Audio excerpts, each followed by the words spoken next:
Good evening, Philippines and the rest of the world. Today is October 2, 2020.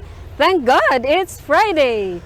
Let us welcome the weekends together with the religious men and women in the Philippines. I am Father Angel Cortez of the Order of Friars Minor.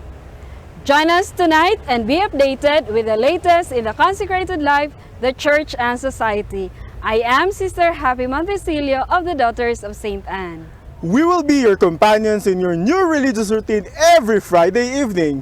We are The 8 p.m. Habits.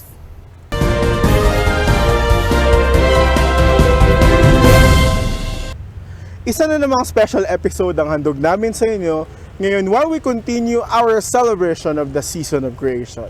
That's right. And we are here now in the ECOBRICK Park of the PDDM or the Divine Master Convent ng mga kapatid natin na Pious Disciples of the Divine Master. Tama ka dyan, Sister Happy. Ang episode natin tonight, although umaga po kami nag-shoot ngayon, ay very practical dahil sasamahan tayo mamaya ng mga PDDM sisters at tuturuan tayo ng ilang mga ecological practices nila sa kanilang mga community.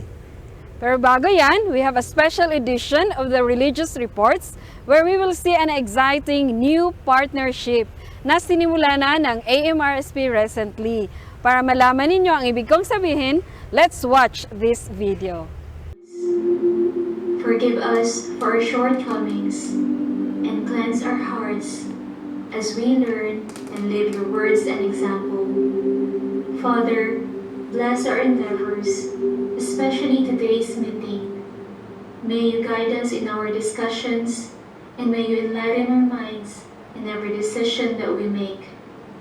Give us your grace that we may effectively do our parts for your greater glory. All this we ask in Jesus' name. Amen.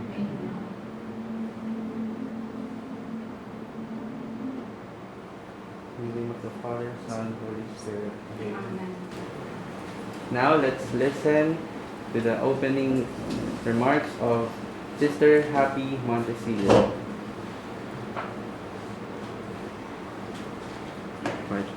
Sister.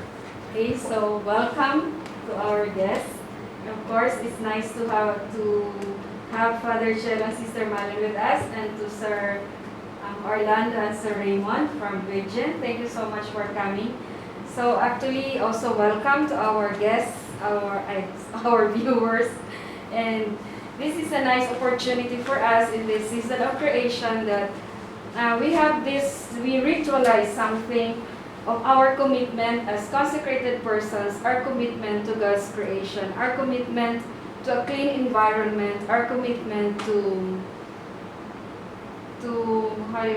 conserve energy, which also all of us will benefit for it. So today we are here in this signing of our MOA, our understanding, our agreement that we as consecrated persons, here represented by Father Chelo and Sister Malin, our co-chairpersons in AMRSP, that we commit ourselves to support and to care for God's creation. So we have this in celebration of this season of creation, and in line with the Laudato Si Revolution campaign, here we are in this MOA signing.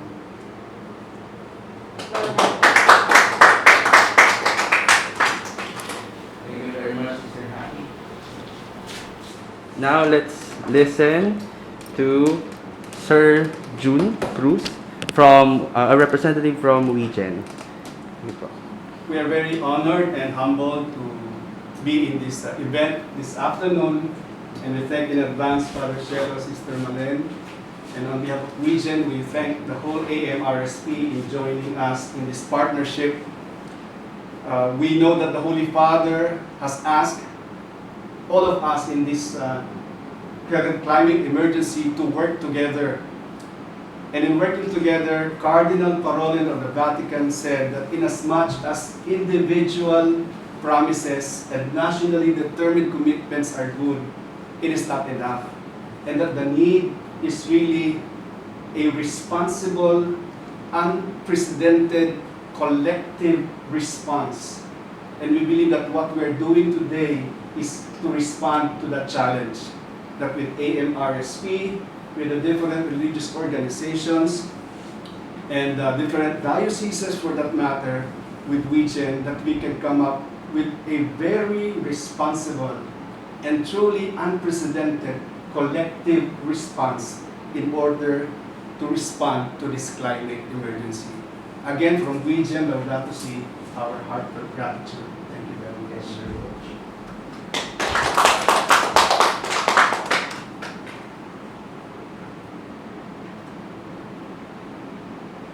Thank you so much, Sir June. Now let's hear from AMRSP, Father Shelo Almanzan. Good afternoon to everyone. I am so thankful for the WeGen, especially you who are here now to facilitate our signing of Memorandum of Agreement. This will really be a big help to our Mother Earth and also to concretize the challenges raised to us in the Laudato Si revolution. So this is a technology that comes from Germany, and we trust that all will be okay, and it will help us economize our finances and lessen the carbon footprints by harvesting the solar energy, and also to contribute also to energize the Philippines without so much pollution.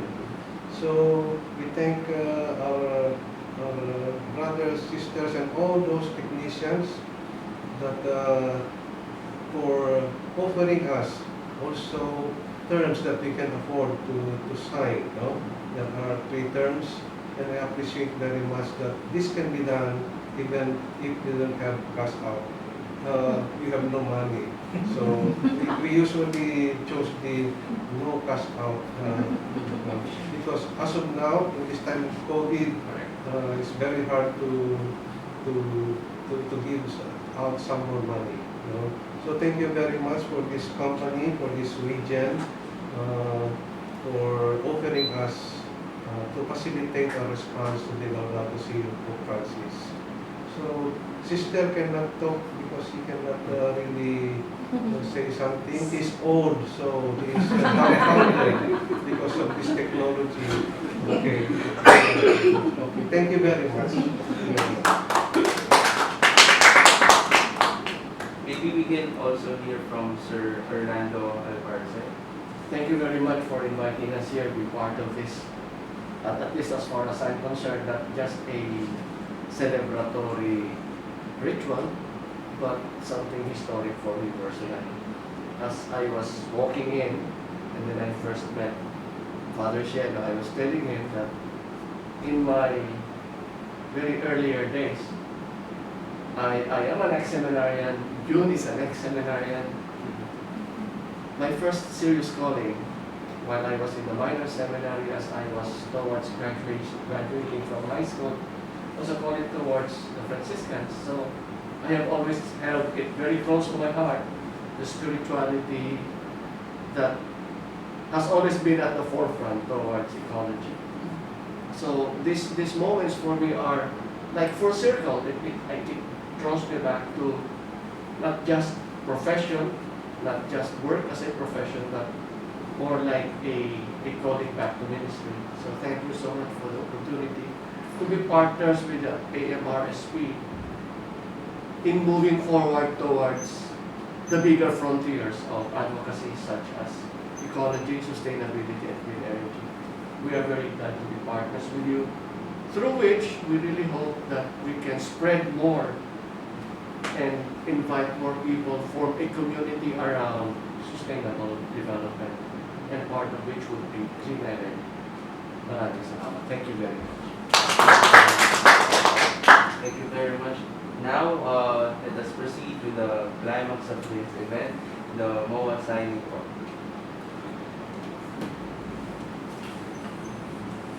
Our religious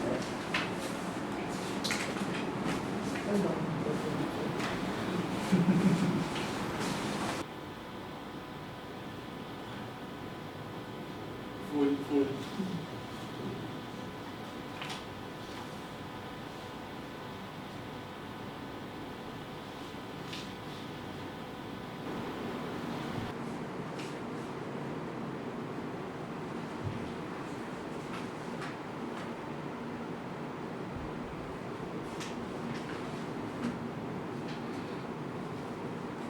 Drop. Kunin mo.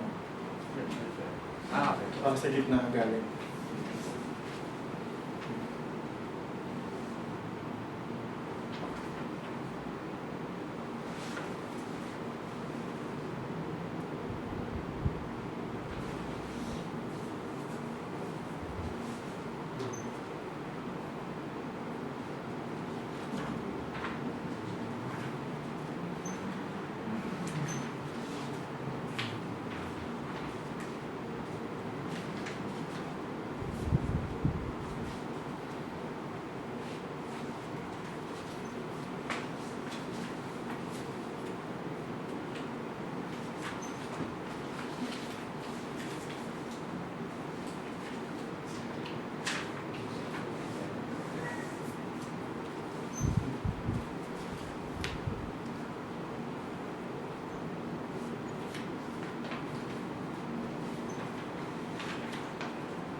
Tayo. Sige po, picture may selfie for your photo. Opo. So, picture. 1, 2, 3. One more. Tapos kami po hihingi nila. Meron po kaming sign, hihingi naman kami ng sign. Pero sa WeGen po, nakalagyan namin. So, 5 seconds, stand. Ready? 2, 3, 4, 5. Now, picture. Ready? 1, 2. Titigiti ako eh. Ayan, nakita na natin yung bagong partnership po between AMRSP and WeGen Philippines. Sana marami pang mga kasama natin sa Consecrated Life ang ma-entice na mag-switch sa renewable and clean energy resources. And up next, we will finally meet our host congregation this week, the PDDM Sisters. And they will teach us about ECOBRICKING and BOKASHI COMPOSTING. All that and more when we return Here in your new religious routine every Friday evening. We are The 8 p.m. Habits.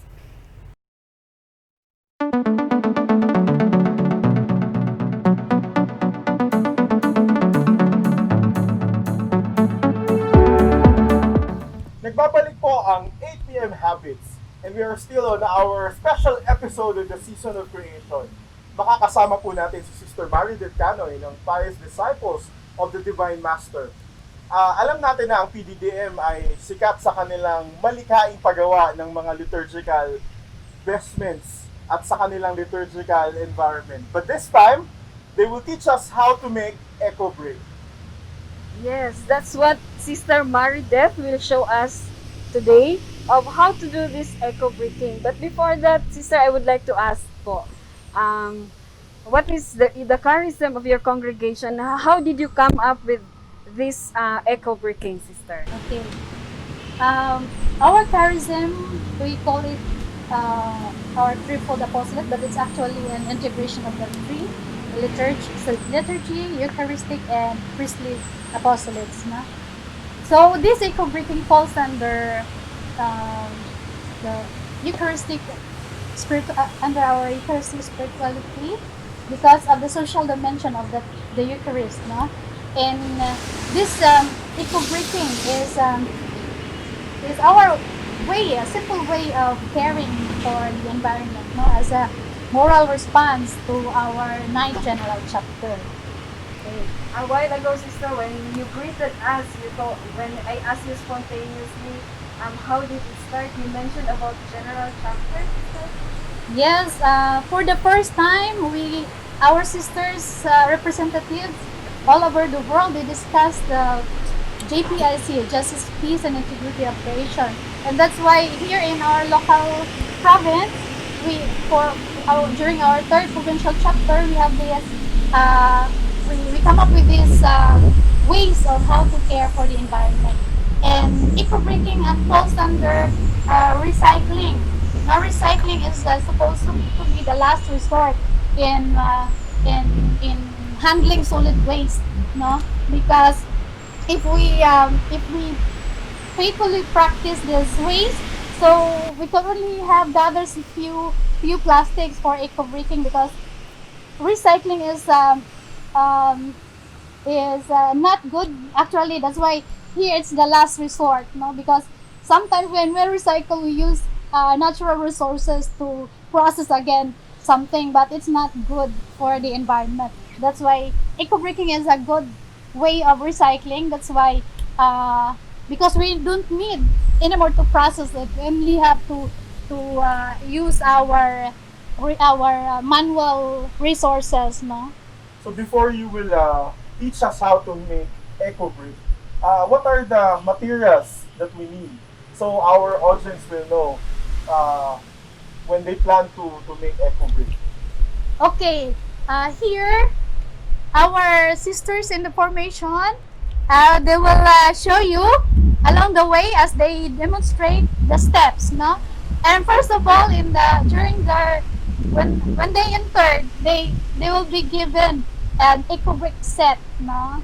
For them to because we wanted to inculcate in them this habit, no? Because taking care of the environment needs formation, needs it's habitual, because we wanted to form them into a environmental aware, conscious, and so that we can really live out the calls of the ninth general chapter. So later they will explain to you and what will be the needed materials and how to make it. Okay, so let's start. Yes. Okay, so we'll start with Sister Novice Teresa from the mainland China. Ni hao. Hi, sister. So what are you going to show us? Eco-brick is really easy. First, we gather clean and dry plastic like this. So clean and dry plastic. Yes. Okay. And postulant Jovi. So after that, we also use clean bottles, and then for us we use colored plastic as the base. We put it inside, but we use not yet shredded plastic. So you put it inside Yes, we put it inside. without And- cutting it. Yes, and then spread it at the bottom of the plastic, since Okay. the plastic has gaps, so that it will fill in the gaps. Then So before you fill in what kinds of bottles do you use? Only big soft ones drinks any or size? other we can bottles? use small bottles also. Okay. Different bottles, different sizes. Yeah, And especially then- those who like to drink soft drinks, Yes. then we don't just throw these bottles, but Yes. really it can be used for the eco bricks. Yes, it's good. And if you look at this, I put different colors at the okay. bottom, and it will add So there is the colorful. white, green, and Yes. red. You can use also liturgical colors if you like. Wow, liturgical So they color apply also. their liturgical creativity. Yes. in making So eco sister, brick. actually like this one, we can also take this out and Yes, put sure. inside, right? Yes, sister. Okay. You can put it inside to add color. To add color. Okay. You can But So do this is the ideally- second step actually. Ideally, you can use the same bottle so that it's easy for you to create something. Okay. Okay, that's good. Thank you, sister. And then what is the next step? Next step, Postulant Elaine will help us explain the next step. Hello po, sister. Hello po, father. Yes. So, yung susunod po na step is to cut the plastic. So, Okay. we need to cut it finely so that it's easy for us to put inside the bottle. Okay. Ito po. I cut like this kasi especially pag malaki yung plastic, para mas madali, kailangan i-cut into 4 para mas mabilis din yung cutting natin. Like this. Parang nagtatahila ng chasuble, Yes. diba? At ito po siya, mas mabilis kasi siya pag ipasok, pag Wow, they are so refined. Yeah. And actually, when they are refined, also they, you know, the aesthetic. But it's not nice. Yeah, they are nice, sister. Parang pagkatahi lang po kailangan very fine. Yes. Para maganda yung gusto. Yes po. And next. So this is the third step. Opo. And then the next step, Fourth sister? step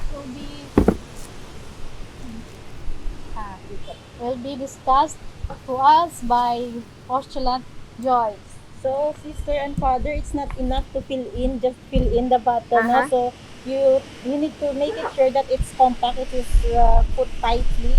So, like this one, you think it's already full, but when you push it, it will still give you space, and this space, if it's not that big, you can just use uncut plastic, soft plastic to fill it in, and this plastic is not just only to fill in, but it helps to press it tightly because it's wide, and then you can use it. You want to try, sister? Yes, I want to try.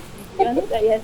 And you can feel it. It still have space. So And, that means it's already full, really. not yet, sister. Yes, it's No, I still mean- give you. Yeah. See. So, kailangan walang space na maiwan. Yes, father. You have to really feel it, and there's an ideal weight for like for this one, like 2.0 liter. There will be like 500 grams. Yan, sa mga walang expression ng kanilang galit, ano? Dito nyo pwede Yes, gawin. father. No? This is Habang galit na galit kayo sa kumbento, pwede nyo ipasok yung plastic. Good release of Yes, your father. You're right. Sorry. Okay. Now I know why are you introducing it to the formation community. It's a good release. Yes. In a good release. Wow. Positive And then, release. this is the fourth, right? No, And this then is the the- fifth. Step 5, sister. Good morning po. Morning. So, this is the Na-imbag step na- 5. Aldaw? Agsapa po. Oo, Ilocano. Yes, father. So, this is our, we can use different kinds of bottles here, different sizes. And the ideal weight of the size of the bottles, we will times it by 0.33. So, for example, this one is the 1,500. The weight, the weight should be 500 grams. So, be sure that the EcoBricks here are all squeezed or compact. So you mean, you fill this bottle with plastic and then after that you weigh it. Yes, So sister. meaning, if it is still lacking to that ideal weight, you have to add Yeah, more you need to plastic. add more. You need to squeeze more, sister. So, the heavier, the better. Yes, Yeah. father. That's why the 1.5 liter should be 500 grams. Yes, father. See? Double purpose yung use sa dumbbells. Build muscles. That's too light. So, after this step, are there still others? Yeah, the basic here is the formula. The number, the size of your bottle is equal to times 0.33. So that's the basic formula. Any bottle can do.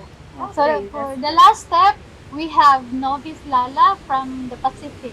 So explain to us how to, for the last time, how to The make last use step, of no? The Yes. last step. Okay? Salamat po. The last step is celebrate your EcoBricks when the EcoBricks is ready. And you can see here around there are different ways of how to form a bottle of EcoBricks, and it's up to your creativities.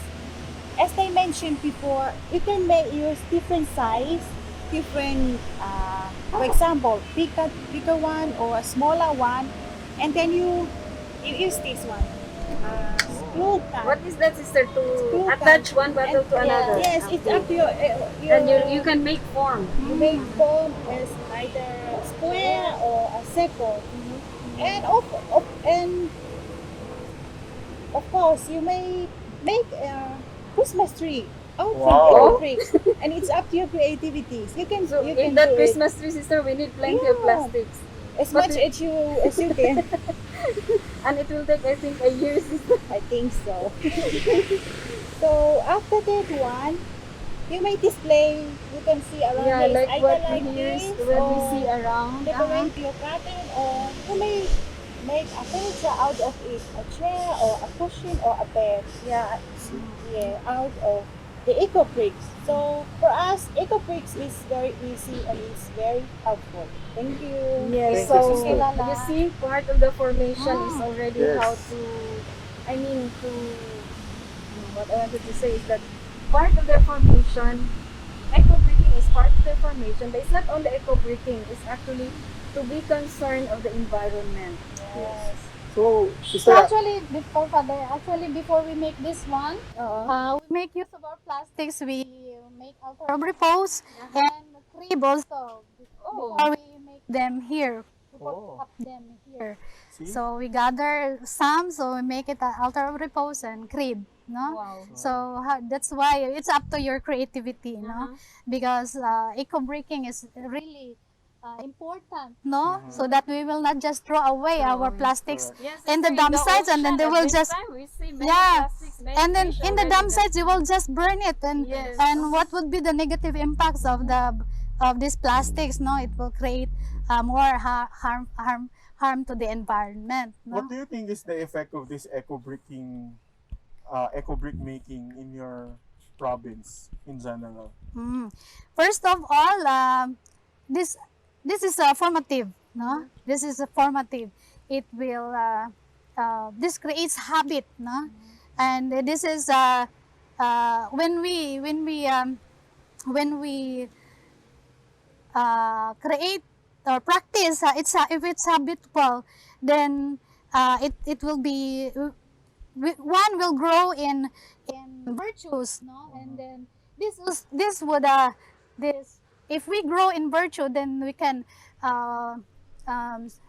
attain sustainability of the environment, no? And for the future generation. Are there challenges or trials when Yes, you yes. started to make to do the eco-bricking. introduce this ministry to the province? Challenges is not the exemption, Father. No, we all have, no, and times will come that we will be discouraged, no, because this is a provincial or even congregational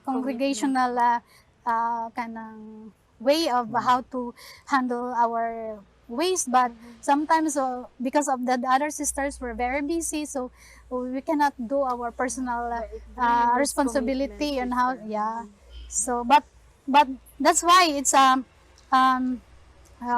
to say yung it's a personal commitment, no, to how first of all we hear Pope Francis that it's it needs ecological conversion first before we can do something for the environment. Wow, this is just eco-bricking, sister, and I heard that you also do other things like what is the Yeah. term of that? Bokashi. Bokashi. Akala So- ko sushi, sister, but it's Oo. bokashi. Luto ako The pag same, no? nandito. The same. It's a Japanese So you term, will no? show us also that you will show to us Yes, later. about this Okay. bokashi. But can we talk it here now, the bokashi? I think Or so. here, there. I So think we need to go we'll to... invite you. Yes. We'll invite you to the other To the portion other- of our convent so that we can also have a tour in our small area. Wow. Okay. There you go. They just introduced eco-bricking, eco-brick making. And for the second part of our encounter with the PDDM sisters, they will teach us how to make bokashi. Nagbabalik po tayo sa ikalawang segment ng ating pagbisita sa mga PDDM sisters dito sa Antipolo. At kanina po ay tinuruan nila tayo kung paano gumawa ng eco-brick. Ngayon naman po ay ituturo ni Sister Meredith kung ano ang bokashi at paano yung proseso ng paggawa nito. At para saan ang bokashi? Okay. Yes, sister. So Ang bokashi ay isang Japanese term na parang para mapadali natin ang decomposition ng ating solid waste, lalong-lalo ng food scrap. Gagamit tayo ng pail na may rubber. Dahil ang bokashi ay tinatawag na anaerobic, no? Dalawang klase ang how to decompose solid waste, no? Lalo na food scrap. One is anaerobic, meaning you deprive them of oxygen so that the process of decomposition will be easy. So the natural cycle may be six months, but if we use bokashi composting, it will take us 2 months to decompose the food inside, and then it will be used in our garden. So, bokashi is a fertilizer. Parang ganun, sister? Yes, for our garden. No? Okay. So it's we have juice, and then it's also good for pangdilig, and then also for as foliar fertilizers. But first we have to have a bokashi bran. Bokashi bran is a powder form. It's made of dara and dried copra, and then mix it with sugar or molasses, and then dry it so that it will not. Kayo rin ang gumagawa niyan, sister? Yes. And then actually you can research it how to make bokashi bran, because this is one element because this is a starter culture, your starter culture, because you are putting microorganisms into your waste inside. Now, and aside from the bokashi bran, we also have to have a beneficial microorganism. It's in a liquid form. So this is made of ubod ng saging, and then we culture it for 14 days, and then we have to put them it's in equal proportion.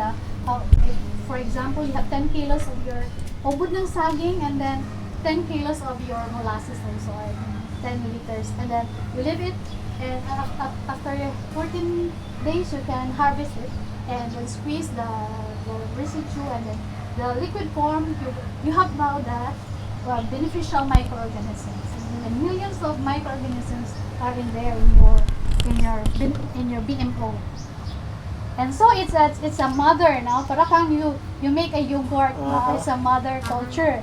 So because it's hard to ferment and in the process, so we have to extend it, no? So what will you employ to your bokashi pail is the extended form, no? So because the mother, you have to prolong it, no? So this one is extended already. So if you have 1 liter of unchlorinated water, you have to have unchlorinated water so that your microorganisms will not die, no?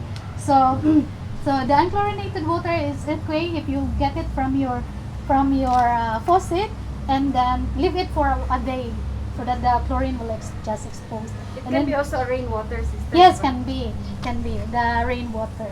So now you have the unchlorinated water, you can put now your mother culture, the BMO, no?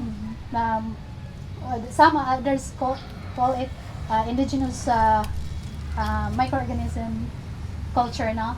Parang IMO. But here we call it beneficial microorganisms. So now we have the solid waste, no? From our kitchen. Anong laman yan, sister? It's food scrap and food. From the kitchen. Yes, from the kitchen. We have here different kinds of scrap, no? Food scrap.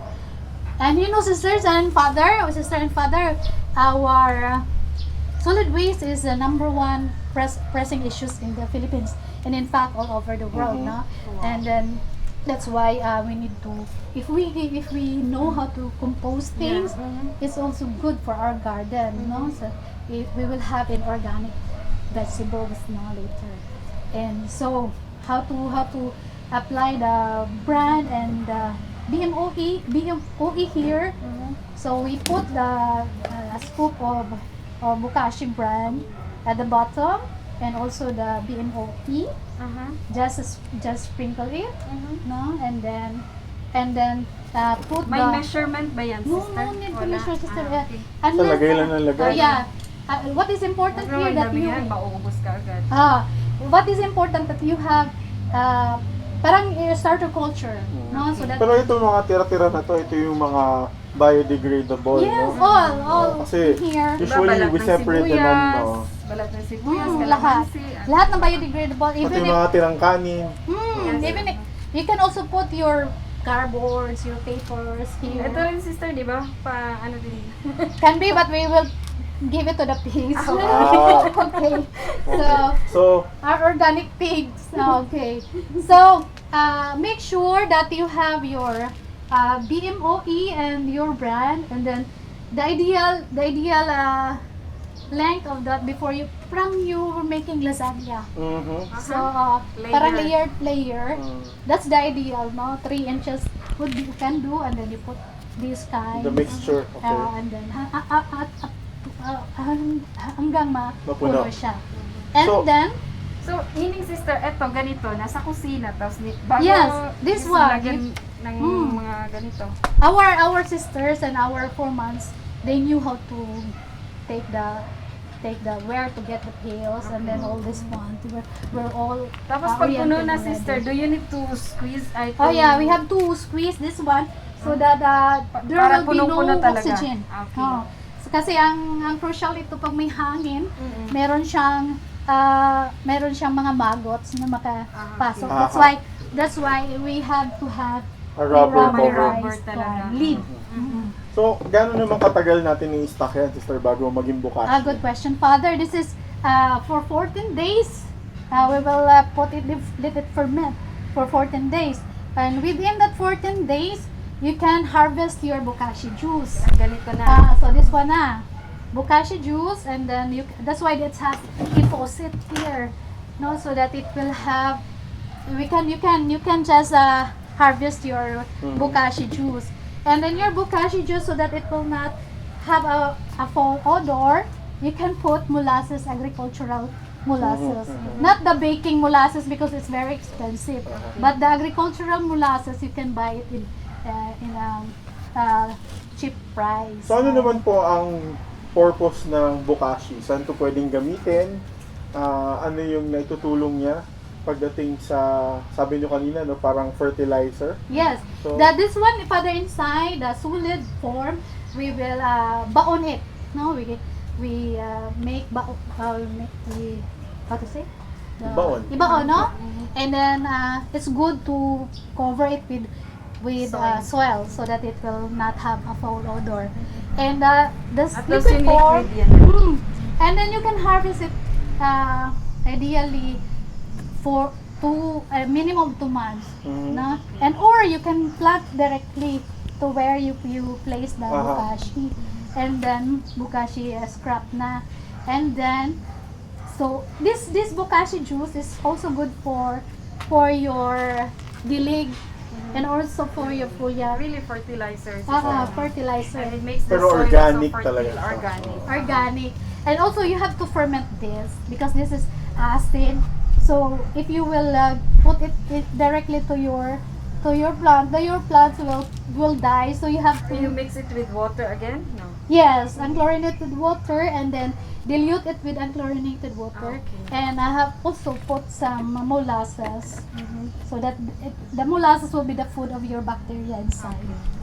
So you can have a very beautiful flowers and healthy vegetables, and then it's also good for your for the foliar, for the leaves of the flowers or vegetables. Na-realize ko lang, sister, parang ang haba ng proseso, but really when it is already part of the formation and part of the daily routine, parang simple lang. Yeah, ganun. it's easy. It's easy to make if we are conscious of how to take care of the environment. Ayun. So, sa dami mong tinuro sa amin ngayon, no, sister, tingin mo ano ang challenge nito o ano ang kahulugan nito sa buhay natin bilang mga religious, and any challenge to our audience watching, no? Hindi lang mga religious ang nanonood, kundi kahit yung mga lay partners natin, and even other communities na hindi naman walang kaugnayan sa simbahan, but they are really into ecological awareness and responding to the call of Laudato Si. So, baka po meron kayong gustong sabihin or challenge. Okay. So the vicious cycle of this solid waste problem will continue, because there is no social transformation, especially in what the local government were doing, no? The collection and disposal of garbage without segregating at source. So it does not help in attaining a clean and sustainable environment. So that's why we, as especially Catholics, we are stewards of God's creation, and we were challenged to work for it, And first of all, in the Genesis story, God empowers us to, yes, you can dominate the world, but we remember that God put limits, yes, you can do, but you dominate the world, but God said, except that garden, that tree in the garden, meaning we cannot just destroy creation, we have limit. That's why we have to rediscover our value, our vocation as towards God's creation, and as what Pope Francis said, that these ecological issues, especially in solid waste problem, is a moral issue. Yes. And so we are challenged as God's co-creators to work for the betterment of the society, and to also to counter this culture of waste, which Pope Francis called the throwaway culture, and hopefully we can cultivate a culture that heals, and hopefully these simple advocacies that we have, we can also contribute to that bigger view. So this is really the ecological conversion in action, Hopefully in the reality. So we will show you one part, aside from putting this one in our garden, and we will show you how the other side of composting, because there are two types of composting in solid waste. One is anaerobic and the other is aerobic, meaning you have to employ sunlight, water, and air there. And we will go to the other side, if you will, so that you can also show, or we can show you how we make use of our bokashi. We incorporate our bokashi there. Thank you, sister. Okay. Okay, there you go, my dear brothers and sisters. We have Sister Marie from the Pious Disciples of the Divine Master. And we also thank Sister Mary Anthony, their provincial, for allowing us to feature their ecological ministry. And as she said, you will also see the other side of their ecological ministry as you stay put for this 8 p.m. habits. So thank you, Sister Marie.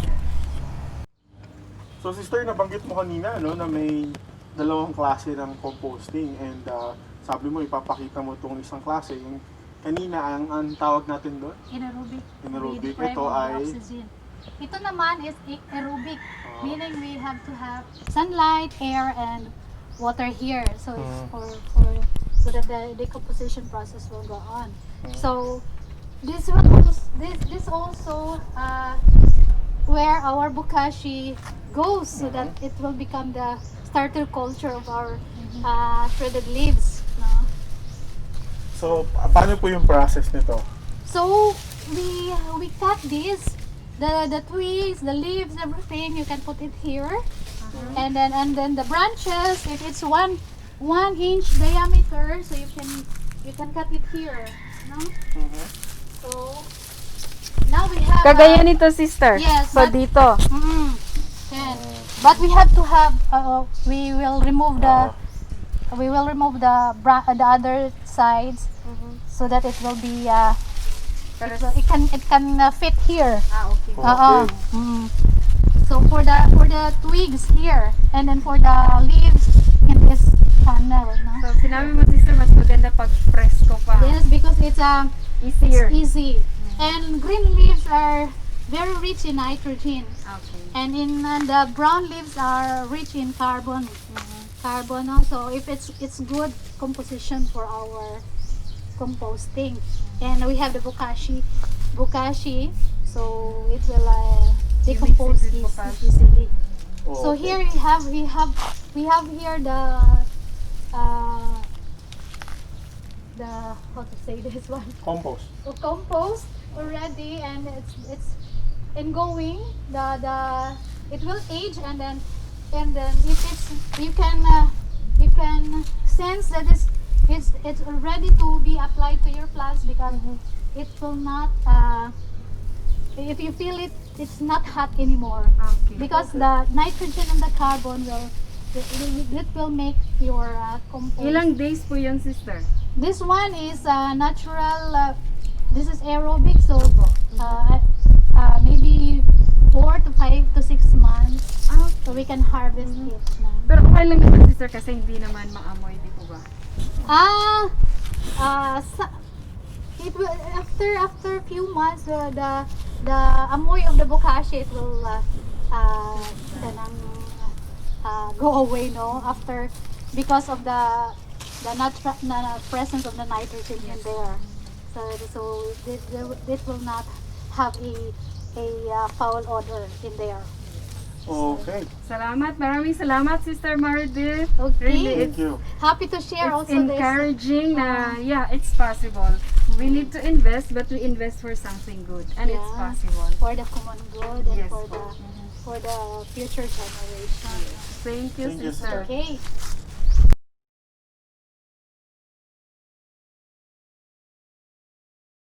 Nagdaan na naman ang ating isang episode ng The 8pm Habit, Sister Happy. At next week, abangan po ninyo ang pagpapatuloy ng ating 6-week special para sa Season of Creation. Actually, excited talaga ako kanina when we came here sa PDDM. Sige, of course, knowing that the sisters will show us how to do the eco-bricks, at the same time this bokashi composting. Parang I found it after that Sister Meredith showed us the process, parang na-realize ko, yeah, we need to invest, pero we invest for something good.